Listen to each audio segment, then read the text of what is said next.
ನಮಸ್ಕಾರ, ಈ ನ್ಯೂಸ್ ಟಿವಿಗೆ ಸ್ವಾಗತ. ಮೊದಲಿಗೆ ಹೆಡ್ಲೈನ್ಸ್. ಸ್ವಾತಂತ್ರ್ಯಕ್ಕಾಗಿ ನೆತ್ತರು ಬಸಿದ ನೆಲದಲ್ಲಿ ಅಮರವೀರರ ಸ್ಮರಣೆ, ಸ್ವಾತಂತ್ರ್ಯೋತ್ಸವದ ಅಮೃತ ಮಹೋತ್ಸವ ಆಚರಣೆ. ಕರ್ನಾಟಕದ ಜಲಿಯನ್ ವಾಲಾಬಾಗ್ ವಿದುರಾಶ್ವತ್ಥ, ಸ್ವಾತಂತ್ರ್ಯಕ್ಕಾಗಿ ನಡೆದ ಬಲಿದಾನ ಸ್ಮರಣೆಯಾಗಲಿ ಶಾಶ್ವತ. ನಂದಿಯ ಭೋಗನಂದೀಶ್ವರನಿಗೆ ಭಕ್ತರ ಸಂಭ್ರಮದ ಜಾತ್ರೆ, ಬ್ರಹ್ಮರಥೋತ್ಸವದ ಭಕ್ತಿಯ ವೈಭೋಗ. ಕೋವಿಡ್ ಸೋಂಕು ಹೆಚ್ಚಳ, ಶಾಲೆಯ ಆರಂಭಕ್ಕೆ ಮತ್ತೆ ಶಿಕ್ಷಣ ಇಲಾಖೆ ಹಿಂದೇಟು, ಶಿಕ್ಷಣ ಸಚಿವರಿಂದ ಕಾದು ನೋಡುವ ತಂತ್ರ. ತುಮಕೂರು ಸಿದ್ಧಗಂಗೆಯ ಸಿದ್ಧಲಿಂಗೇಶ್ವರ ಸ್ವಾಮಿ ರಥೋತ್ಸವ, ತ್ರಿವಿಧ ದಾಸೋಹಿಯ ನೆಲೆಯಲ್ಲಿ ಜನಜಾತ್ರೆ, ಭಕ್ತಿಯ ದಾಸೋಹ.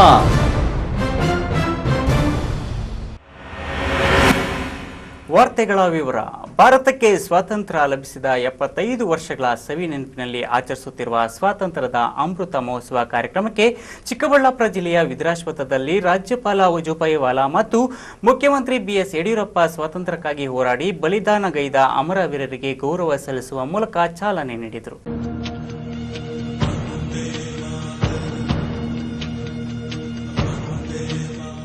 ಭಾರತಕ್ಕೆ ಸ್ವಾತಂತ್ರ್ಯ ಲಭಿಸಿದ 75 ವರ್ಷಗಳ ಸವಿ ನೆನಪಿನಲ್ಲಿ ಗುಜರಾತ್ನ ದಂಡಿಯಲ್ಲಿ ಸ್ವಾತಂತ್ರ್ಯೋತ್ಸವದ ಅಮೃತ ಮಹೋತ್ಸವಕ್ಕೆ ಪ್ರಧಾನಿ ನರೇಂದ್ರ ಮೋದಿಯಿಂದ ಚಾಲನೆ ನೀಡಿದ ಹಿನ್ನೆಲೆಯಲ್ಲಿ ಕರ್ನಾಟಕದ ಜಲಿಯನ್ ವಾಲಾಬಾಗ್ ಖ್ಯಾತಿಯ ಚಿಕ್ಕಬಳ್ಳಾಪುರ ಜಿಲ್ಲೆ ಗೌರಿಬಿದನೂರು ತಾಲೂಕಿನ ವಿದುರಾಶ್ವತ್ಥದಲ್ಲಿಯೂ ಮುಖ್ಯಮಂತ್ರಿ ಬಿಎಸ್ ಯಡಿಯೂರಪ್ಪ ಹಾಗೂ ರಾಜ್ಯಪಾಲ ವಜುಭಾಯಿ ವಾಲಾರವರು ಕಾರ್ಯಕ್ರಮಕ್ಕೆ ಚಾಲನೆ ನೀಡಿದರು. ಈ ವೇಳೆ ಹಮ್ಮಿಕೊಂಡ ಕಾರ್ಯಕ್ರಮದಲ್ಲಿ ರಾಜ್ಯಪಾಲ ವಜುಭಾಯಿ ವಾಲಾ ಹಾಗೂ ಮುಖ್ಯಮಂತ್ರಿ ಬಿಎಸ್ ಯಡಿಯೂರಪ್ಪ ಅವರು ಸ್ವಾತಂತ್ರ್ಯ ಸಂಗ್ರಾಮದ ಹುತಾತ್ಮರ ಸ್ಮಾರಕ ಸ್ತೂಪಕ್ಕೆ ಪುಷ್ಪ ನಮನ ಸಲ್ಲಿಸಿದರು. ಚಿಕ್ಕಬಳ್ಳಾಪುರ ಜಿಲ್ಲಾ ಉಸ್ತುವಾರಿ ಸಚಿವ ಡಾಕ್ಟರ್ ಕೆ ಸುಧಾಕರ್, ಗೌರಿಬಿದನೂರು ಶಾಸಕ ಶಿವಶಂಕರ್ ರೆಡ್ಡಿ ಮತ್ತು ಜಿಲ್ಲೆಯ ಶಾಸಕರು, ಜನಪ್ರತಿನಿಧಿಗಳು ಈ ಕಾರ್ಯಕ್ರಮದಲ್ಲಿ ಭಾಗಿಯಾಗಿದ್ದರು. ಆ ಬಳಿಕ ಸ್ವಾತಂತ್ರ್ಯ ಸಂಗ್ರಾಮದ ಫೋಟೋ ಗ್ಯಾಲರಿ ವೀಕ್ಷಣೆ ನಡೆಸಿದ ಗಣ್ಯರು ದೇಶದ ನಾನಾ ಮೂಲೆಗಳಲ್ಲಿ ಬುಡಕಟ್ಟು ಜನಾಂಗಗಳು, ಜನಸಾಮಾನ್ಯರು ನಡೆಸಿದ ಸ್ವಾತಂತ್ರ್ಯ ಹೋರಾಟದ ಮಾಹಿತಿಯನ್ನು ಪಡೆದರು. ಇದಕ್ಕೂ ಮುನ್ನ ಮುಂಜಾನೆ 75 ಯೋಗಪಟುಗಳ ಯೋಗಾಸನ ಪ್ರದರ್ಶನದ ಮೂಲಕ 75ನೇ ಸ್ವಾತಂತ್ರ್ಯ ಅಮೃತ ಮಹೋತ್ಸವಕ್ಕೆ ಚಾಲನೆ ಕೂಡ ನೀಡಲಾಗಿತ್ತು.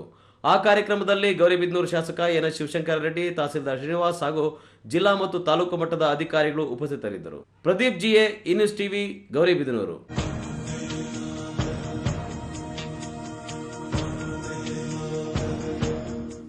ಈ ದೇಶದ ಸ್ವಾತಂತ್ರ್ಯಕ್ಕಾಗಿ ನಡೆದ ಅದೆಷ್ಟು ಹೋರಾಟಗಾರರ ಪ್ರಾಣತ್ಯಾಗ, ಬಲಿದಾನಗಳು ನಮಗೆ ಸ್ಫೂರ್ತಿಯಾಗಿದೆ. ಅವರ ಸ್ಮರಣೆ ನಮ್ಮೆಲ್ಲರ ಆದ್ಯ ಕರ್ತವ್ಯವಾಗಿದೆ ಎಂದು ರಾಜ್ಯಪಾಲ ವಜುಭಾಯಿ ವಾಲಾ ವಿದುರಾಶ್ವತ್ಥದಲ್ಲಿ ನಡೆದ ಸ್ವಾತಂತ್ರ್ಯೋತ್ಸವ ಅಮೃತ ಮಹೋತ್ಸವದಲ್ಲಿ ಹೇಳಿದರು.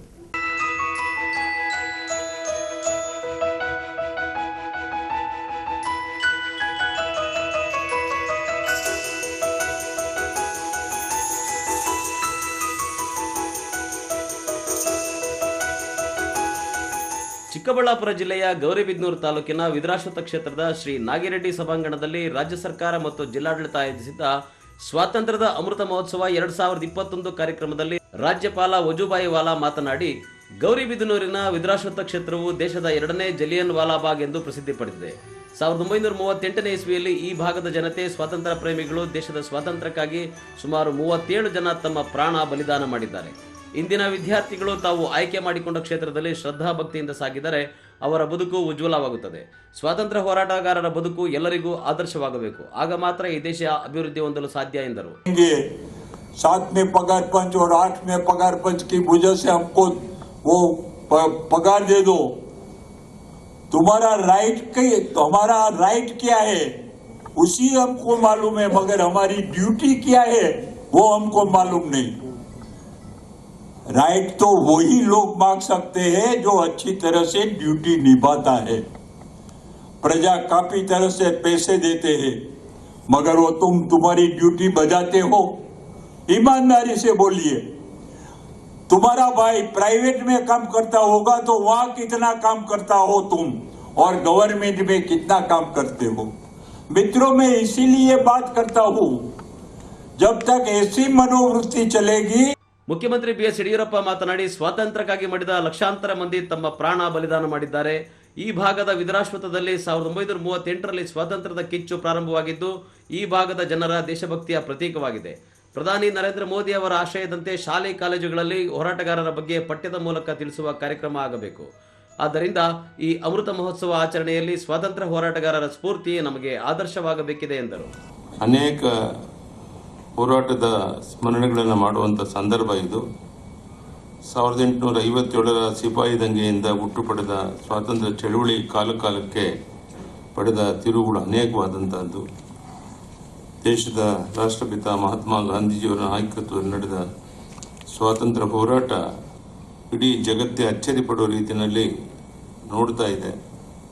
ಬಾಲಗಂಗಾಧರ ತಿಲಕ್, ಲಾಲಾ ಲಜಪತ್ ರಾಯ್, ಭಗತ್ ಸಿಂಗ್, ವೀರ ಸಾವರ್ಕರ್ ಹೀಗೆ ಅನೇಕ ದೇಶ ಪ್ರೇಮಿಗಳಿಂದ ತ್ಯಾಗ ಬಲಿದಾನದಿಂದ ನಾವು ಸ್ವಾತಂತ್ರ್ಯವನ್ನು ಪಡೆದಿರೋದು ನಮಗೆಲ್ಲ ಗೊತ್ತಿದೆ. ನಾಡ ಪ್ರೇಮಿಗಳು ಮೊಳಗಿದ ಒಂದೇ ಮಾತರಂ ಕೂಗಿಗೆ ಕಿವಿಗೊಟ್ಟು ಸ್ವಾತಂತ್ರ್ಯ ಚಳುವಳಿಗೆ ತಮ್ಮ ಬದುಕು ಮೀಸಲಿಟ್ಟು ಬಲಿಕೊಟ್ಟ ಲಕ್ಷಾಂತರ ಅಮರ ಜೀವಿಗಳ ತ್ಯಾಗ ದೇಶದ ಇತಿಹಾಸದಲ್ಲಿ ಸುವರ್ಣಾಕ್ಷರದಲ್ಲಿ ಬರೆದಿಡಬೇಕಾಗಿದೆ. ಕಾರ್ಯಕ್ರಮದಲ್ಲಿ ಆರೋಗ್ಯ ಸಚಿವ ಡಾಕ್ಟರ್ ಕೆ ಸುಧಾಕರ್, ಶಾಸಕ ಎನ್ ಎಸ್ ಶಿವಶಂಕರ್ ರೆಡ್ಡಿ, ಸಂಸದ ಬಿಎನ್ ಬಚ್ಚೇಗೌಡ, ಕೋಲಾರ ಸಂಸದ ಮುನಿಸ್ವಾಮಿ, ವಿಧಾನ ಪರಿಷತ್ ಸದಸ್ಯ ವೈ ಎ ನಾರಾಯಣಸ್ವಾಮಿ ಮುಂತಾದವರು ಭಾಗವಹಿಸಿದ್ದರು. ಪ್ರದೀಪ್, ಈ ನ್ಯೂಸ್ ಟಿವಿ, ಗೌರಿಬಿದನೂರು. ಚಿಕ್ಕಬಳ್ಳಾಪುರ ಜಿಲ್ಲೆಯ ಇತಿಹಾಸ ಪ್ರಸಿದ್ಧ ನಂದಿ ಭೋಗನಂದೀಶ್ವರ ದೇಗುಲದ ಭೋಗನಂದೀಶ್ವರ ಸ್ವಾಮಿಯ ಬ್ರಹ್ಮ ರಥೋತ್ಸವ ಶಿವರಾತ್ರಿಯ ಮರುದಿನದಂದು ಅದ್ದೂರಿಯಿಂದ ನಡೆಯಿತು. ಭಕ್ತರು ದಾರಿಯುದ್ದಕ್ಕೂ ಹೂವು, ದವನ, ಬಾಳೆಹಣ್ಣು ಎಸೆದು ಭಕ್ತಿಯಿಂದ ಕೈ ಮುಗಿಯುತ್ತಿದ್ದ ದೃಶ್ಯ ಸಾಮಾನ್ಯವಾಗಿತ್ತು.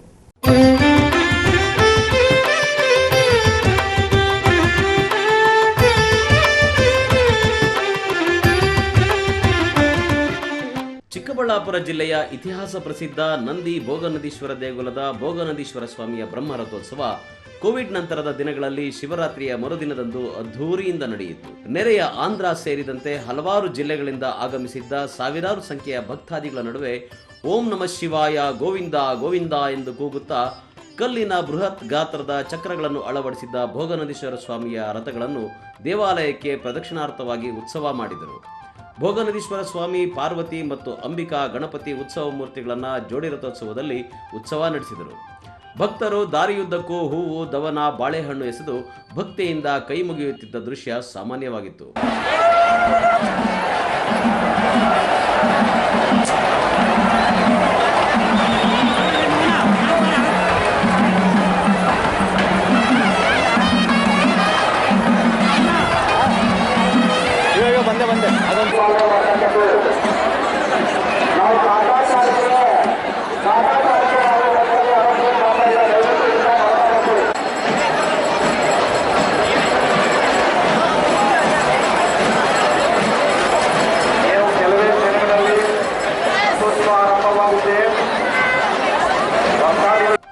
ಇನ್ನು ಪೊಲೀಸ್ ಇಲಾಖೆಯ ಅಧಿಕಾರಿಗಳು ರಥೋತ್ಸವ ಸುಗಮವಾಗಿ ನಡೆಯಲು ಸಾಕಷ್ಟು ಮುಂಜಾಗ್ರತಾ ಕ್ರಮಗಳನ್ನು ಕೈಗೊಂಡಿದ್ದರು.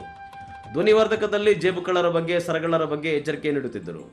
ಇನ್ನು ಜಾತ್ರೆಯಲ್ಲಿ ತಪ್ಪಿ ಹೋದವರು ಪೊಲೀಸರ ಮೈಕ್ ಬಳಿ ತೆರಳಿ ತಮ್ಮವರನ್ನ ಹುಡುಕಿಕೊಡುವಂತೆ ಉದ್ಘೋಷಕರನ್ನು ಕೇಳುತ್ತಿದ್ದುದು ಸಾಮಾನ್ಯವಾಗಿತ್ತು. ಭೋಗನಂದೀಶ್ವರ ದೇವಾಲಯವನ್ನು ವಿವಿಧ ಬಣ್ಣದ ಹೂಗಳಿಂದ ಅಲಂಕರಿಸಲಾಗಿತ್ತು.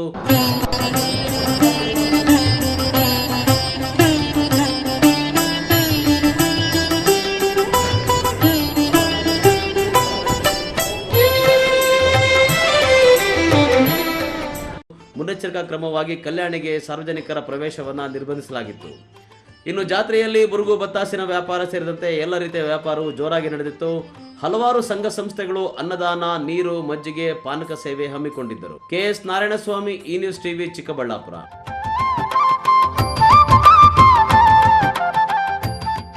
ಇದೀಗ ವಿರಾಮದ ನಂತರ ಈ ನ್ಯೂಸ್ ಟಿವಿ ಮುಂದುವರಿಯುತ್ತದೆ. ಕಷ್ಟಪಟ್ಟು ಹಣ ಕೂಡಿಸಿ ಒಡವೆ ಮಾಡಿಸಿರ್ತೀರಿ. ಮಕ್ಕಳ ಉನ್ನತಾಭ್ಯಾಸಕ್ಕೋ, ಅವರ ಮದುವೆಗೋ, ಇಲ್ಲ ಯಾವ್ದಾದ್ರೂ ಆರೋಗ್ಯ ಸಮಸ್ಯೆಗೋ ಹಣ ಬೇಕಾದಾಗ ಆ ಚಿನ್ನವನ್ನ ಮಾರೋಕೆ ಅಂತ ಹೋದ್ರೆ ಬೇಕಾಬಿಟ್ಟಿ ಬೆಲೆ ಕೇಳ್ತಾರೆ ಅನ್ನೋ ಚಿಂತೆಲಿದ್ದೀರಾ? ಇನ್ನು ಮೇಲೆ ಆ ಚಿಂತೆ ಮಾಡೋ ಪ್ರಮೇಯನೇ ಇಲ್ಲ. ಹಿಂದೆ ಹಿಂದೂಸ್ತಾನ್ ಗೋಲ್ಡ್ ಕಂಪನಿಗೆ ಬನ್ನಿ. ನಿಮ್ಮಲ್ಲಿರೋ ಹಳೆ ಚಿನ್ನ ಆಗ್ಲಿ ಅಥವಾ ನೀವ್ ಅಡ ಇಟ್ಟಿರೋ ಚಿನ್ನ ಆಗ್ಲಿ ತಕ್ಷಣ ಬಿಡಿಸಿ ಇಂದಿನ ಆನ್ಲೈನ್ ಬೆಲೆಗೆ ಕೊಂಡುಕೊಂಡು ಕೂಡ್ಲೆ ಬಾಕಿ ಹಣವನ್ನ ನಿಮ್ಮ ಕೈಗಿಡ್ತಾರೆ. ನಿಮ್ಮ ಕನಸಿನ ಸಾಕಾರಕ್ಕೆ ಜೊತೆಯಾಗ್ತಾರೆ. ಹಿಂದೂಸ್ತಾನ್ ಗೋಲ್ಡ್ ಕಂಪನಿ, ಇದು ನಿಮ್ಮ company. Hindustan Gold Company. It's your company.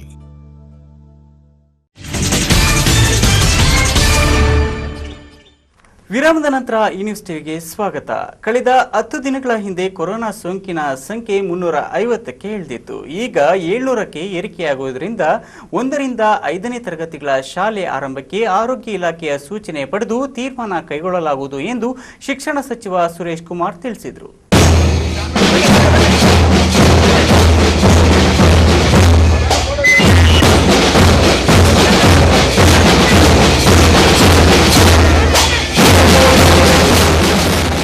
ಒಸಾಟ್ ಸಂಸ್ಥೆ ವತಿಯಿಂದ ಮಾಲೂರಿನ ಸರ್ಕಾರಿ ಮಾದರಿ ಹಿರಿಯ ಪ್ರಾಥಮಿಕ ಬಾಲಕಿಯರ ಶಾಲಾ ಕಟ್ಟಡವನ್ನು ಶಿಕ್ಷಣ ಸಚಿವ ಸುರೇಶ್ ಕುಮಾರ್ ಉದ್ಘಾಟಿಸಿದರು. ಇದಕ್ಕೂ ಮುನ್ನ ಬಾಲಕರ ಕಾಲೇಜಿಗೆ ಭೇಟಿ ನೀಡಿ ದ್ವಿತೀಯ ಪಿಯುಸಿ ಪರೀಕ್ಷಾ ಕೊಠಡಿಗಳನ್ನು ಪರಿಶೀಲನೆ ನಡೆಸಿ ದ್ವಿತೀಯ ಪಿಯುಸಿ ವಿದ್ಯಾರ್ಥಿಗಳಲ್ಲಿ ಆತ್ಮಸ್ಥೈರ್ಯ ತುಂಬಿದರು. ಈ ವೇಳೆ ಮಾಧ್ಯಮದ ವರದಿಗೆ ಪ್ರತಿಕ್ರಿಯಿಸಿ 1 ರಿಂದ 5ನೇ ತರಗತಿಗಳ ಪ್ರಾರಂಭಕ್ಕೆ ರಾಜ್ಯದಲ್ಲಿ ಒತ್ತಡ ಬರುತ್ತಿದೆ. 10 ದಿನಗಳ ಹಿಂದೆ ಸೋಂಕಿನ ಸಂಖ್ಯೆ 350ಕ್ಕೆ ಇಳಿದಿತ್ತು. ಈಗ 700ಕ್ಕೆ ಏರಿಕೆಯಾಗಿರೋದ್ರಿಂದ ಪರಿಸ್ಥಿತಿ ಬದಲಾವಣೆ ಆಗಿದೆ. ಆದ್ದರಿಂದ ಆರೋಗ್ಯ ಇಲಾಖೆಯ ಸಲಹೆ ಸೂಚನೆ ಪಡೆದು ನಂತರ ತೀರ್ಮಾನ ಮಾಡುತ್ತೇವೆ ಎಂದರು. ಇನ್ನು ಖಾಸಗಿ ಶಾಲೆಯಲ್ಲಿ ತರಗತಿಗಳನ್ನು ಆರಂಭಿಸಿರುವ ಬಗ್ಗೆ ಮಾಹಿತಿ ಬಂದಿದೆ. ಅದರ ಬಗ್ಗೆ ಕ್ರಮ ವಹಿಸುತ್ತೇವೆ. ಮಕ್ಕಳ ಯೋಗಕ್ಷೇಮಕ್ಕಾಗಿ ಸರ್ಕಾರ ಶೈಕ್ಷಣಿಕ ವರ್ಷ ಆರಂಭಿಸಿಲ್ಲ. ಕೋವಿಡ್ ಮಾರ್ಗಸೂಚಿಗಳನ್ನು ಎಲ್ಲರೂ ಪಾಲಿಸಿ ಗೌರವಿಸಬೇಕು ಎಂದರು. ಅಲ್ಲದೆ ಖಾಸಗಿ ಶಿಕ್ಷಣ ಸಂಸ್ಥೆಯವರು 1 ರಿಂದ 5ನೇ ತರಗತಿಗಳನ್ನು ಪ್ರಾರಂಭಿಸುವ ಕುರಿತು ಹೈಕೋರ್ಟ್ನಲ್ಲಿ ಚಾಲೆಂಜ್ ಮಾಡಿರುವುದರಿಂದ ಹೈಕೋರ್ಟ್ನಲ್ಲಿ ಮಾರ್ಚ್ 24ನೇ ತಾರೀಕು ವಿಚಾರಣೆ ನಡೆಯಲಿದೆ. ರಾಜ್ಯದಲ್ಲಿ ಕೋವಿಡ್ ಕಾರಣದಿಂದ ಶಿಕ್ಷಣ ಇಲಾಖೆಗೆ ಅನುದಾನ ಆರ್ಥಿಕವಾಗಿ ಕಡಿಮೆ ಆಗಿದೆ. ಮಧ್ಯಾಹ್ನದ ಬಿಸಿ ಊಟ ಆರಂಭಕ್ಕೆ ಸರ್ಕಾರಕ್ಕೆ ಈಗಾಗಲೇ ಪತ್ರ ಬರೆದಿದ್ದೇನೆ. ಕೇಂದ್ರದಿಂದ ಇನ್ನೂ ಹಸಿರು ನಿಶಾನೆ ಬಂದಿಲ್ಲ. ಬಂದ ತಕ್ಷಣ ಬಿಸಿಯೂಟ ಪ್ರಾರಂಭಿಸಲಾಗುತ್ತದೆ. ಮಹಾರಾಷ್ಟ್ರ, ಕೇರಳದಿಂದ ರಾಜ್ಯಕ್ಕೆ ಬರುವವರ ಮೇಲೆ ನಿಗಾ ವಹಿಸಲಾಗುತ್ತದೆ. ರಾಜ್ಯದಲ್ಲಿ ಈಗಾಗಲೇ ಕೊರೋನಾ 2ನೇ ಅಲೆಯ ಆತಂಕ ಎದುರಾಗಿದೆ. ಇದರಿಂದ ಪುನಃ ಲಾಕ್ಡೌನ್ ಬಗ್ಗೆ ಇನ್ನೂ ಯಾವುದೇ ರೀತಿಯ ನಿರ್ಧಾರ ಮಾಡಿಲ್ಲ. ಕೊರೋನಾ ನಿರ್ವಹಣೆ ವಿಚಾರದಲ್ಲಿ ನಮ್ಮ ರಾಜ್ಯದ ಪರಿಸ್ಥಿತಿ ಅಚ್ಚುಕಟ್ಟಾಗಿದೆ ಎಂದರು. ಸೊ ಎಲ್ಲ ಕಡೆ 1ನೇ ಕ್ಲಾಸಿಂದ 1ನೇ ತರಗತಿಯಿಂದ 5ನೇ ತರಗತಿ ಯಾವ ಪಾಠ ಶುರು ಮಾಡ್ತೀರಾ ಅಂತ ಎಲ್ಲ ಕಡೆ ಕೇಳಿ ಬರ್ತಾ ಇದೆ. ಈಗಾಗಲೇ ತಮಗೆ ಗೊತ್ತಿದೆ, ರಾಜ್ಯದಲ್ಲಿ 10 ದಿವಸದಿಂದ ಇದ್ದಂಗೆ ಪರಿಸ್ಥಿತಿ ಇವತ್ತು ಇಲ್ಲ. 10 ದಿವಸದ ಹಿಂದೆ ಒಟ್ಟು ಸೋಂಕಿನ ಪ್ರಮಾಣ ಒಂದು ದಿವಸಕ್ಕೆ 300-350ಕ್ಕೆ ಇಳಿದಿತ್ತು. ಇವತ್ತು ಅದು ಮತ್ತೆ 700ಕ್ಕೆ ಇವತ್ತು ಏರಿಕೆ ಆಗಿದೆ. ಸೊ ಅದಕ್ಕೋಸ್ಕರ ನಮ್ಮ ಆರೋಗ್ಯ ಇಲಾಖೆ ಅವ್ರ ಜೊತೆ ನಾವು ನಿರಂತರವಾಗಿ ಸಂಪರ್ಕದಲ್ಲಿದ್ದೀವಿ. ಅವರ ಸಲಹೆ ಆಧಾರದ ಮೇಲೆ ಮುಂದೆ ಯಾವತ್ತು ಈ 1ನೇ ಕ್ಲಾಸಿಂದ ನಾವು ಚಟುವಟಿಕೆಗಳನ್ನ ಪ್ರಾರಂಭ ಮಾಡ್ಬೋದು, 1ನೇ ಕ್ಲಾಸ್ ಶುರು ಮಾಡ್ಬೋದು ಅಂತ ನಾವು ನಿಶ್ಚಯ ಮಾಡ್ತೀವಿ. ಅಲ್ಲ, ಆ ರೀತಿ ನಮಗೂ ಕೂಡ ಮಾಹಿತಿ ಬಂದಿದೆ. ನಾವು ಎಲ್ಲ ಜಿಲ್ಲೆಗಳ ಉಪನಿರ್ದೇಶಕರಿಗೆ ಮತ್ತು ಎಲ್ಲ ತಾಲೂಕುಗಳ ಶಿಕ್ಷಣಾಧಿಕಾರಿಗಳಿಗೆ ಸೂಚನೆ ಕೊಟ್ಟಿದ್ದೀವಿ. ಸರ್ಕಾರ ಈ ರೀತಿ ನಿರ್ಧಾರ ತಗೊಂಡಿರೋದು ಆ ಮಕ್ಕಳ ಹಿತ ಮತ್ತು ಮಕ್ಕಳ ಯೋಗಕ್ಷೇಮನ ಮನಸ್ಸಲ್ಲಿಟ್ಟುಕೊಂಡು. ಕೇಶವ್, ಈ ನ್ಯೂಸ್ ಟಿವಿ, ಮಾಲೂರು.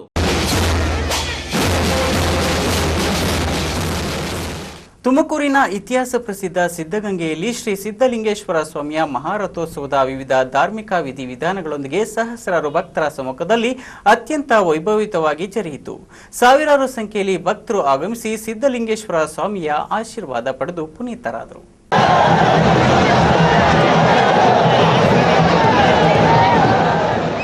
ತುಮಕೂರಿನ ಐತಿಹಾಸಿಕ ಪುಣ್ಯಕ್ಷೇತ್ರ ಸಿದ್ಧಗಂಗೆಯ ಆರಾಧ್ಯ ದೈವ ಶ್ರೀ ಸಿದ್ಧಲಿಂಗೇಶ್ವರ ಸ್ವಾಮಿಯ ರಥೋತ್ಸವಕ್ಕೆ ಸಿದ್ಧಗಂಗಾ ಮಠಾಧ್ಯಕ್ಷರಾದ ಶ್ರೀ ಸಿದ್ಧಲಿಂಗ ಸ್ವಾಮೀಜಿ ಅವರು ರಥದ ಗಾಲಿಗೆ ತೆಂಗಿನಕಾಯಿ ಒಡೆದು ಹಾಗೂ ಶ್ರೀ ಸ್ವಾಮಿಗೆ ಪುಷ್ಪಾರ್ಚನೆ ಸಲ್ಲಿಸುವ ಮೂಲಕ ಚಾಲನೆ ನೀಡಿದರು. ಶ್ರೀ ಸಿದ್ಧಲಿಂಗೇಶ್ವರ ಸ್ವಾಮಿಯನ್ನು ರಥಕ್ಕೆ ಕೂರಿಸಿ ರಾಜೋಪಚಾರ ಮತ್ತು ಅಷ್ಟೋತ್ತರ ಪೂಜೆ ನೆರವೇರಿಸಿ ಚಾಲನೆ ನೀಡಿದ ಬಳಿಕ ಭಕ್ತರು ರಥವನ್ನು ಭಕ್ತಿಯಿಂದ ಎಳೆದರು. ರಥವನ್ನು ವಿಶೇಷವಾದ ವಸ್ತ್ರಗಳಿಂದ, ಸುವರ್ಣ ಕಲಶಗಳಿಂದ, ಧಾರ್ಮಿಕ ಲಾಂಛನಗಳಾದ ಮಕರ ತೋರಣ, ಕಲಶ, ಕನ್ನಡಿ, ವಿವಿಧ ಬಗೆಯ ಪುಷ್ಪಮಾಲೆಗಳಿಂದ ಅಲಂಕರಿಸಲಾಗಿತ್ತು. ರಥ ಸಾಗಿದ ದಾರಿಯುದ್ದಕ್ಕೂ ನಂದಿ ಧ್ವಜ, ಕರಡಿ ಮಜಲು, ನಾಗಸ್ವರ, ವೀರಗಾಸೆ, ಪಟ ಕುಣಿತ, ಡೋಲು ಕುಣಿತ ಸೇರಿದಂತೆ ವಿವಿಧ ಜಾನಪದ ಕಲಾ ತಂಡಗಳ ಪ್ರದರ್ಶನ ನೆರೆದಿದ್ದ ಭಕ್ತಿ ಸಮೂಹವನ್ನು ಆಕರ್ಷಿಸಿದವು. ನಾಡಿನ ವಿವಿಧೆಡೆಯಿಂದ ಆಗಮಿಸಿದ್ದ ಸಾವಿರಾರು ಭಕ್ತರು ಸುಡು ಬಿಸಿಲನ್ನು ಲೆಕ್ಕಿಸದೆ ರಥೋತ್ಸವದಲ್ಲಿ ಭಾಗವಹಿಸಿ ತಮ್ಮ ಇಷ್ಟಾರ್ಥ ಸಿದ್ಧಿಗಾಗಿ ಮಾಡಿಕೊಂಡಿದ್ದ ಹರಕೆ ತೀರಿಸಲು ರಥಕ್ಕೆ ಬಾಳೆಹಣ್ಣು, ಹೂವು, ದವನ ಎಸೆದು ಭಕ್ತಿ ಸಮರ್ಪಿಸಿದರು. ಭಕ್ತಾದಿಗಳು ಶ್ರೀ ಮಠದ ಶಾಲಾ ಕಟ್ಟಡಗಳ ಮೇಲೆ ಹತ್ತಿ ರಥೋತ್ಸವವನ್ನು ದರ್ಶನ ಮಾಡಿಕೊಂಡ ದೃಶ್ಯ ಸಾಮಾನ್ಯವಾಗಿತ್ತು. ಈ ವೇಳೆ ಭಕ್ತಾದಿಗಳಿಗೆ ಹಲವು ಸಂಘ ಸಂಸ್ಥೆಗಳಿಂದ ಪಾನಕ, ಮಜ್ಜಿಗೆಯನ್ನು ವಿತರಿಸಲಾಯಿತು. ಭಕ್ತಾದಿಗಳಿಗೆ ವಿಶೇಷ ಪ್ರಸಾದ ದಾಸೋಹ ವ್ಯವಸ್ಥೆ ಮಾಡಲಾಗಿತ್ತು. ಕಾರ್ಯಕ್ರಮದಲ್ಲಿ ಸಂಸದ ಜಿಎಸ್ ಬಸವರಾಜು, ಶಾಸಕ ಜಿಬಿ ಜ್ಯೋತಿ ಗಣೇಶ್, ಜಿಲ್ಲಾಧಿಕಾರಿ ವೈಎಸ್ ಪಾಟೀಲ್, ಹೆಚ್ಚುವರಿ ಜಿಲ್ಲಾ ಪೊಲೀಸ್ ವರಿಷ್ಠಾಧಿಕಾರಿ ಉದೇಶ್, ಜಿಲ್ಲಾ ಪಂಚಾಯತ್ ಮುಖ್ಯ ಕಾರ್ಯನಿರ್ವಹಣಾಧಿಕಾರಿ ಗಂಗಾಧರ ಸ್ವಾಮಿ ಮುಂತಾದವರು ಭಾಗವಹಿಸಿದ್ದರು. ಚಿಕ್ಕಣ್ಣ SD, ಈ ನ್ಯೂಸ್ ಟಿವಿ, ತುಮಕೂರು.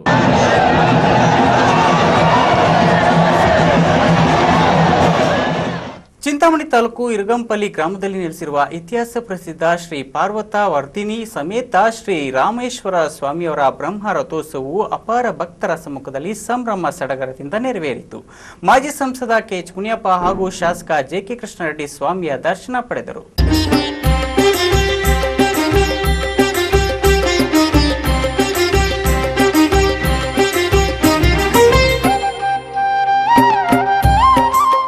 ಚಿಂತಾಮಣಿ ತಾಲೂಕು ಇರಗಂಪಲ್ಲಿ ಗ್ರಾಮದಲ್ಲಿ ಪ್ರತಿ ವರ್ಷ ಶಿವರಾತ್ರಿ ಹಬ್ಬದ ಮಾರನೇ ದಿನ ಇಲ್ಲಿನ ಶ್ರೀ ರಾಮೇಶ್ವರ ಸ್ವಾಮಿಯ ಬ್ರಹ್ಮರಥೋತ್ಸವವು ನಡೆಯುತ್ತದೆ. ಬ್ರಹ್ಮರಥೋತ್ಸವದ ಹಿನ್ನೆಲೆಯಲ್ಲಿ ಬೆಳಗ್ಗೆಯಿಂದಲೇ ಶ್ರೀ ರಾಮೇಶ್ವರ ಸ್ವಾಮಿಯವರಿಗೆ ವಿಶೇಷ ಹೂವಿನ ಅಲಂಕಾರ, ಅಭಿಷೇಕ, ಹೋಮ ಹವನ ಸೇರಿದಂತೆ ಹಲವು ಧಾರ್ಮಿಕ ಕಾರ್ಯಕೈಂಕರ್ಯಗಳು ನಡೆಯಿತು. ಶ್ರೀ ರಾಮೇಶ್ವರ ಸ್ವಾಮಿಯ ಅಲಂಕೃತ ರಥೋತ್ಸವಕ್ಕೆ ಮಧ್ಯಾಹ್ನ 1 ಗಂಟೆಗೆ ಮಾಜಿ ಸಂಸದ KH ಮುನಿಯಪ್ಪ ಹಾಗೂ ಶಾಸಕ JK ಕೃಷ್ಣಾರೆಡ್ಡಿ ಅವರು ಪೂಜೆ ಸಲ್ಲಿಸುವ ಮೂಲಕ ಚಾಲನೆ ನೀಡಿದರು. ಇನ್ನು ಬೆಂಗಳೂರು, ಚಿಂತಾಮಣಿ ಮತ್ತು ಇರಗಂಪಲ್ಲಿ ಸುತ್ತಮುತ್ತಲಿನ ಸಾವಿರಾರು ಭಕ್ತರು ಬೆಳಗ್ಗೆಯಿಂದಲೇ ಬ್ರಹ್ಮರಥೋತ್ಸವ ಕಾರ್ಯಕ್ರಮದಲ್ಲಿ ಪಾಲ್ಗೊಂಡು ರಥೋತ್ಸವದ ಸಂಭ್ರಮವನ್ನು ಸವಿದರು.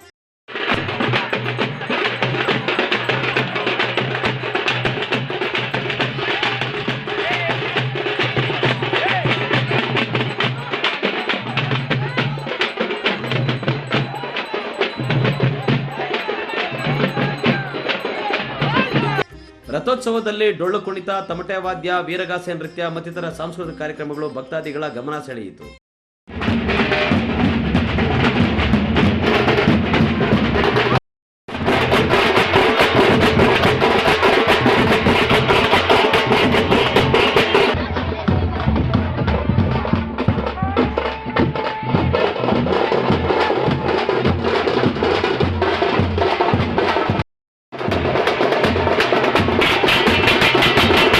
ಈ ಬ್ರಹ್ಮರಥೋತ್ಸವ ಕಾರ್ಯಕ್ರಮದಲ್ಲಿ ಮಾಜಿ ಜಿಲ್ಲಾ ಪಂಚಾಯತಿ ಸದಸ್ಯ ಗುಡೆ ಶ್ರೀನಿವಾಸ ರೆಡ್ಡಿ, ನಗರಸಭಾ ಸದಸ್ಯರಾದ ಮಂಜುನಾಥ್, ಅಗ್ರಹಾರ ಮುರಳಿ, ಜೈಬಿ ಮುರಳಿ, ತಾಲೂಕು ಪಂಚಾಯತಿ ಸದಸ್ಯ ರಾಜಣ್ಣ, ಸುತ್ತಮುತ್ತಲ ಗ್ರಾಮಸ್ಥರು ಪಾಲ್ಗೊಂಡಿದ್ದರು.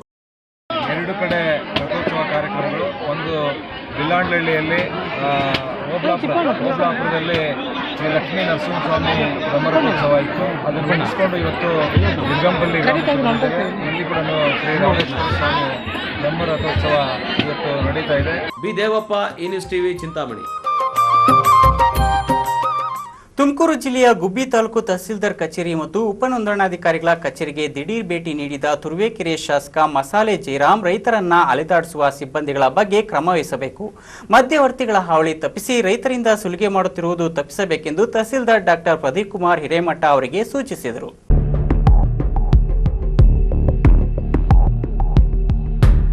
ಗುಬ್ಬಿ ತಾಲೂಕು ಕಚೇರಿಗೆ ದಿಢೀರ್ ಭೇಟಿ ನೀಡಿದ ಶಾಸಕ ಮಸಾಲೆ ಜಯರಾಮ್ ವಿವಿಧ ಶಾಖೆಗಳ ಕಾರ್ಯವೈಖರಿಯನ್ನು ಪರಿಶೀಲಿಸಿದರು. ಉಪನೋಂದಣಾಧಿಕಾರಿಗಳ ಕಚೇರಿಯಲ್ಲಿ ಸಾರ್ವಜನಿಕರ ಅಹವಾಲು ಸ್ವೀಕರಿಸಿ ಅಲ್ಲಿನ ಸಿಬ್ಬಂದಿಗಳ ಹಾಜರಾತಿ ಮತ್ತು ಹೊರಗುತ್ತಿಗೆ ಸಿಬ್ಬಂದಿಗಳ ಸಮಸ್ಯೆ ಆಲಿಸಿದರು. ಜೊತೆಗೆ ಮಧ್ಯವರ್ತಿಗಳ ಹಾವಳಿ ಬಗ್ಗೆ ಎಚ್ಚರ ವಹಿಸಲು ಅಧಿಕಾರಿಗಳಿಗೆ ತಿಳಿಸಿದರು. ಬಗರ್ ಹುಕುಂ ಸಮಿತಿ ರಚನೆ ವಿಳಂಬದಿಂದ ಸಾರ್ವಜನಿಕರಿಗೆ ತೊಂದರೆಯಾಗುತ್ತಿದ್ದು ಕ್ರಮ ಜರುಗಿಸುವುದಾಗಿ ತಿಳಿಸಿದರು. ನಂತರ ಸುದ್ದಿಗಾರರೊಂದಿಗೆ ಮಾತನಾಡಿದ ಶಾಸಕ ಮಸಾಲೆ ಜಯರಾಮ್ ಅವರು ಬಗರ್ ಹುಕುಂ ಅರ್ಜಿಗಳ ವಿಲೇವಾರಿಗೆ ಸಮಿತಿ ರಚನೆ ಕೂಡಲೇ ಆಗಬೇಕಿದೆ. ಈ ನಿಟ್ಟಿನಲ್ಲಿ ತಾಲೂಕು ಕಚೇರಿ ವೈಖರಿ ತಿಳಿಯಲು ಖುದ್ದು ಪರಿಶೀಲನೆ ನಡೆಸಿದ್ದು ಸಾರ್ವಜನಿಕರ ದೂರು ಆಲಿಸಿದ್ದು ಕೆಲಸ ಮಾಡಲು ವಿಳಂಬ ಆಗದಂತೆ ಅಧಿಕಾರಿಗಳಿಗೆ ಸೂಚಿಸಿದ್ದೇನೆ. ಜತೆಗೆ ಕುಡಿಯುವ ನೀರಿನ ಸಮಸ್ಯೆ ಎದುರಾಗುವ ಮುನ್ನವೇ ವಿಶೇಷ ಸಭೆ ನಡೆಸಿ ಕ್ರಮ ಕೈಗೊಳ್ಳಲಾಗುವುದು ಎಂದರು. ಕೊರೋನಾ ವ್ಯಾಕ್ಸಿನ್ ಪಡೆದುಕೊಳ್ಳುವಂತೆ ಸಾರ್ವಜನಿಕರಿಗೆ ಮನವಿ ಮಾಡಿದರು. ಬೇಸಿಗೆ ಸ್ಟಾರ್ಟ್ ಆಗಿದೆ, ಒಂದು 3 ಸತಿ ಕೊಡಿಸಿಲ್ಲ. ನೀರು ಸಮಸ್ಯೆನೇ ಇದ್ದಂಗಿದೆ ನಮ್ಮಲ್ಲಿ. ನಮ್ದು ಪ್ರತಿಭಟನೆಗಳಲ್ಲಿ ಬೆಂಗೆ ಯಾವುದೂ ಇಲ್ಲ, ಅಂಥ ಸಮಸ್ಯೆಗಳೇನು ಬಂದಿಲ್ಲ. ಉದ್ಭವನೇ ನಾವು ವಾಸನ ಕೂತ್ಕೊಂಡು ಚರ್ಚೆ ಮಾಡಿ ಕೂಡಲೇ ಸರ್ಕಾರ ಗಮನ ತಂದು ಇರ್ತಕ್ಕಂಥ ಯಾವುದೋ ತೊಂದರೆ ಸಮಸ್ಯೆಗಳಿದ್ರೆ ಜನರ ಪರಿಹಾರ ಮಾಡ್ಕೊಡ್ತೀವಿ. ಏನು ಲೇಟ್ ಆಗಿಲ್ಲ ಸರ್. ಏನು ಇರ್ತಕ್ಕಂಥ ಹೇಮಾವತಿ ಅಗಲೀಕರಣಕ್ಕೆ 550 ಕೋಟಿ ಕೊಡ್ತಿದ್ದ ಈಗಾಗಲೇ ಮುಖ್ಯಮಂತ್ರಿಗಳು ಮೇಲೆ ಒತ್ತಡ ತಂದಿದ್ದೀವಿ, ಮನವಿ ಸಲ್ಲಿಸಿದ್ದೀವಿ. ನಮ್ಮ ಸಂಸದರು ಮತ್ತು ಉಸ್ತುವಾರಿ ಮಂತ್ರಿಗಳು ಶಾಸಕರೆಲ್ಲ ಒಟ್ಟಿಗೆ ಸೇರಿ ಅವ್ರ ಮೇಲೆ ಒತ್ತಡ ತಂದಿದ್ದೀವಿ. 550 ಕೋಟಿ ಬಿಡುಗಡೆ ಮಾಡಿ 75 166 ಗಂಟೆ ಪೂರ್ತಿ ಕಾಮಗಾರಿಗೆ ದುಡ್ಡು ಬಿಡುಗಡೆ ಮಾಡ್ತೀವಿ ಅಂತ ಆಶ್ವಾಸನೆ ಕೊಟ್ಟಿದ್ದಾರೆ ಮುಖ್ಯಮಂತ್ರಿಗಳು. ಈ ಸಂದರ್ಭದಲ್ಲಿ ತಾಲೂಕು ಪಂಚಾಯತಿ ಸದಸ್ಯ ಭಾನುಪ್ರಕಾಶ್, ಪಟ್ಟಣ ಪಂಚಾಯತಿ ಸದಸ್ಯ JC ಕೃಷ್ಣಮೂರ್ತಿ, ಬಿಜೆಪಿ ಮುಖಂಡರಾದ ಸಾಗರನಹಳ್ಳಿ ವಿಜಯಕುಮಾರ್, ಬಿ ಲೋಕೇಶ್, ಕಲ್ಲೂರು ಸುರೇಶ್ ಮುಂತಾದವರು ಹಾಜರಿದ್ದರು. ಚಿಕ್ಕಣ್ಣ SD, ಈ ನ್ಯೂಸ್ ಟಿವಿ, ತುಮಕೂರು. ಮಾಲೂರು ಪುರಸಭೆಯ 19 ಕಾಯಂ ಪೌರ ಕಾರ್ಮಿಕರಿಗೆ ಸರ್ಕಾರದ ಗೃಹ ಭಾಗ್ಯ ಯೋಜನೆಯಡಿಯಲ್ಲಿ ಮನೆಗಳನ್ನು ಲಾಟರಿ ಮುಖಾಂತರ ಪುರಸಭಾ ಸಭಾಂಗಣದಲ್ಲಿ ಅಧ್ಯಕ್ಷ ಮುರಳೀಧರ್ ಹಂಚಿಕೆ ಮಾಡಿದರು.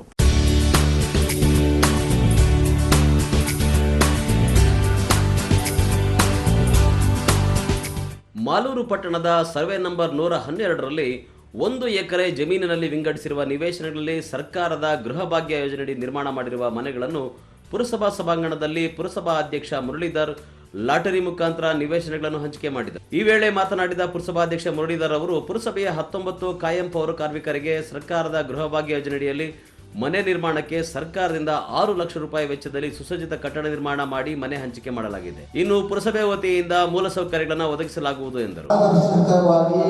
ತಮಗೆಲ್ಲ ಏನು ಮನೆಗಳನ್ನ ಹಂಚಬೇಕು ಆ ಮನೆಗಳನ್ನ ಶೀಘ್ರವಾಗಿ ಏನಿಲ್ಲ ಬ್ಯಾಲೆನ್ಸ್ ಇರೋ 1.5 ಲಕ್ಷ ಬ್ಯಾಂಕ್ಗಳಲ್ಲಿ ತಮ್ಮ ಲೋನ್ಗಳನ್ನು ತಗೊಂಡು ಇನ್ನೇನು ಎಷ್ಟು ಬಾಕಿ ಇದೆ ಮೇಲೆ ಸುತ್ತಿ ಹಾಕುವಂತ ಕೆಲಸ, ಮೆಟ್ಲುಗಳಿಗೆ ಹ್ಯಾಂಡ್ ಮತ್ತೆ ರ್ಯಾಕ್ಸ್ ಹಾಕೋದು, ಅಡಿಗೆ ಮನೆ ಸಿಂಕ್ ಹಾಕೋದು, ಪ್ಲಾಟ್ಫಾರ್ಮ್ ಹಾಕೋದು, ಟಾಯ್ಲೆಟ್ ಕಿಟ್ಟು ಮತ್ತೆ ವಿದ್ಯುತ್ ಸಂಪರ್ಕ ಎಲೆಕ್ಟ್ರಿಕಲ್ ಕನೆಕ್ಷನ್, ಒಟ್ಟು ಯೋಜನಾ ಮೊತ್ತ 1,33,000. ಸರ್ಕಾರದಿಂದ ಬಿಡುಗಡೆ ಆಗಿರೋದು 1,114 ಲಕ್ಷಗಳು. ಫಲಾನುಭವಿಗೆ 28,50,000 ಲಕ್ಷಗಳಾಗುತ್ತೆ. ಪ್ರತಿ ಮನೆಗೆ 1 ಲಕ್ಷ ಇವಾಗ ಯೋಜನಾ ವೆಚ್ಚ ತಮ್ಮಿಂದ ಬೀಳುತ್ತೆ, ಫಿನಿಶ್ ಆಗುತ್ತೆ. ರಸ್ತೆ, ಯುಜಿಡಿ, ಪ್ಲಾಟ್ಫಾರ್ಮ್ ಇವೆಲ್ಲ ಇನ್ನು ಬಾಕಿ ಇದೆ. ಅದೇನು ಇನ್ನೊಂದು 5% ಕೆಲಸ ಇದೆ. ಈ ಸಂದರ್ಭದಲ್ಲಿ ಪುರಸಭೆ ಉಪಾಧ್ಯಕ್ಷರಾದ ಭಾರತಮ್ಮ ಶಂಕರಪ್ಪ, ಪುರಸಭಾ ಸದಸ್ಯರಾದ ಇಂತಿಯಾಜ್ ಖಾನ್, ರಾಮಮೂರ್ತಿ, ಪುರಸಭಾ ಮುಖ್ಯಾಧಿಕಾರಿಗಳಾದ ನಜೀರ್ ಅಹಮದ್ ಮುಂತಾದವರು ಉಪಸ್ಥಿತರಿದ್ದರು. ಕೇಶವ್, ಈ ನ್ಯೂಸ್ ಟಿವಿ, ಮಾಲೂರು. ಇದೀಗ ವಿರಾಮದ ನಂತರ ಈ ನ್ಯೂಸ್ ಟಿವಿ ಮುಂದುವರಿಯುತ್ತದೆ. 80 ವರ್ಷಗಳ ದೀರ್ಘ ಅನುಭವವಿರುವ ಕ್ರಾಂಪ್ಟನ್ ಪಂಪ್ ಸೆಟ್ಗಳು 12 HP-ಯಿಂದ 35 HP-ವರೆಗೂ ಸಂಪೂರ್ಣ ಸ್ಟೈನ್ಲೆಸ್ ಸ್ಟೀಲ್ನಿಂದ ನಿರ್ಮಿತ ಗೃಹ ಬಳಕೆ, ಕೈಗಾರಿಕೆ, ವ್ಯವಸಾಯ ಬೋರ್ವೆಲ್ಗಳಿಗಾಗಿ ಕಡಿಮೆ ಖರ್ಚಿನಲ್ಲಿ ದೀರ್ಘ ಬಾಳಿಕೆಯ ವೈವಿಧ್ಯಮಯ ಕ್ರಾಂಪ್ಟನ್ ಪಂಪ್ಗಳು ಲಭ್ಯ. ರೈತರಿಗೆ ತಮ್ಮ ಪಂಪ್ ಸೆಟ್ ಅನ್ನ ಒಂದೇ ದಿನದಲ್ಲಿ ರಿಪೇರಿ ಮಾಡಿಕೊಡಲಾಗುವುದು. ಶ್ರೀನಿವಾಸ ಎಲೆಕ್ಟ್ರಿಕಲ್ಸ್, ದೊಡ್ಡ ಭಜನೆ ಮನೆ ರಸ್ತೆ, ಕೆನರಾ ಬ್ಯಾಂಕ್ ಹಿಂಭಾಗ, ಚಿಕ್ಕಬಳ್ಳಾಪುರ. ಮಾಲೀಕರು ಗೌರಿಶಂಕರ್. ಮೊಬೈಲ್ ಸಂಖ್ಯೆ 9482717145. ವಿವಿಧ ಬೆಳೆಗಳಿಗೆ ವಿವಿಧ ರೀತಿಯ ಜೇಡರ ನುಸಿಗಳು ಕಂಡುಬರುತ್ತವೆ. ಅಂದರೆ ರೆಡ್ ಮೈಟ್ಸ್, ಯೆಲ್ಲೋ ಮೈಟ್ಸ್ ಮತ್ತು ಯುರೋಪಿಯನ್ ಮೈಟ್ಸ್ ನ ಹಾವಳಿ ಹೆಚ್ಚುತ್ತದೆ. ಈ ಜೇಡರ ನುಸಿಗಳು ತರಕಾರಿ ಮತ್ತು ಹಣ್ಣು ಹಾಗೂ ಇತರ ಫಸಲುಗಳ ರಸವನ್ನು ಹೀರುವುದರಿಂದ ಬೆಳೆಗಳಲ್ಲಿ ದ್ಯುತಿ ಸಂಶ್ಲೇಷಣೆ ಕ್ರಿಯೆಯು ಕಡಿಮೆಯಾಗುತ್ತದೆ. ಇದರಿಂದಾಗಿ ಬೆಳೆಗಳ ಗುಣಮಟ್ಟ ಕುಂಠಿತಗೊಳ್ಳುತ್ತದೆ ಹಾಗೂ ಇಳುವರಿಯು 25% 50% ಕಡಿಮೆಯಾಗುತ್ತದೆ. ಹಾಗಾಗಿ IIL ಹಾಗೂ ಜಪಾನಿನ ನೆಸ್ಸಾನ್ ಕೆಮಿಕಲ್ಸ್ ಕಾರ್ಪೊರೇಷನ್ ಜೊತೆಗೂಡಿ ಅತ್ಯಂತ ಶಕ್ತಿಶಾಲಿಯಾಗಿ ಕುನೌಚಿ ದಾಳಿ ನಡೆಸಿದೆ. ಆದ್ದರಿಂದ ಎಷ್ಟೇ ಜೇಡರ ನುಸಿಗಳಿದ್ದರೂ ಉತ್ತರ ಕೇವಲ ಒಂದೇ, ಕುನೌಚಿ. ವಿರಾಮದ ನಂತರ ಈ ನ್ಯೂಸ್ ಟಿವಿಗೆ ಸ್ವಾಗತ. ಇದೀಗ ಸಂಕ್ಷಿಪ್ತ ಸುದ್ದಿಗಳು.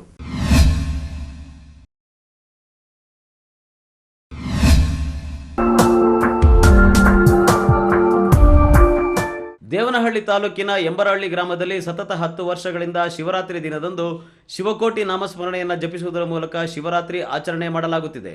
ಎಂಬರಹಳ್ಳಿ ಗ್ರಾಮದ ಶಿವನ ದೇವಾಲಯದ ಆವರಣದಲ್ಲಿ ಶತಮಾನಗಳ ಹಿಂದಿನ ಶಾಸನಗಳು ಸಹ ಕಾಣಸಿಗುವುದು ವಿಶೇಷವಾಗಿದೆ. ಪ್ರತಿ ವರ್ಷದಂತೆ ಈ ವರ್ಷವೂ ಸಹ ಶಿವರಾತ್ರಿ ಹಬ್ಬದ ಅಂಗವಾಗಿ ಊರಿನ ಗ್ರಾಮಸ್ಥರೆಲ್ಲರೂ ಒಟ್ಟುಗೂಡಿ 24 ಗಂಟೆಗಳ ಕಾಲ ನಿರಂತರ ಶಿವನಾಮ ಪಠಣೆ ಮಾಡುವ ಮೂಲಕ ಶ್ರದ್ಧಾಭಕ್ತಿಯನ್ನು ಶಿವನಿಗೆ ಅರ್ಪಿಸಿದ್ದು ವಿಶೇಷವಾಗಿತ್ತು. ಇಡೀ ರಾತ್ರಿ ಭಜನೆ, ಶಿವನಿಗೆ ವಿಶೇಷ ಪೂಜೆ, ಮಂಗಳಾರತಿ, ಪ್ರಸಾದ ವಿನಿಯೋಗ ಸೇರಿದಂತೆ ವಿವಿಧ ರೀತಿಯಲ್ಲಿ ಭಕ್ತಿಯನ್ನು ಆಚರಣೆ ಮಾಡಿದರು. ವಿವಿಧ ಕಡೆಗಳಿಂದ ಭಜನಾ ತಂಡಗಳು ಆಗಮಿಸಿ ಶಿವ ಭಜನೆ ಮಾಡುವುದರ ಮೂಲಕ ಗಮನ ಸೆಳೆದರು. ವಿಜೇತ ಭಜನಾ ತಂಡಗಳಿಗೆ ಪ್ರಶಸ್ತಿ ಪತ್ರ ನೀಡಿ ಗೌರವಿಸಿದರು.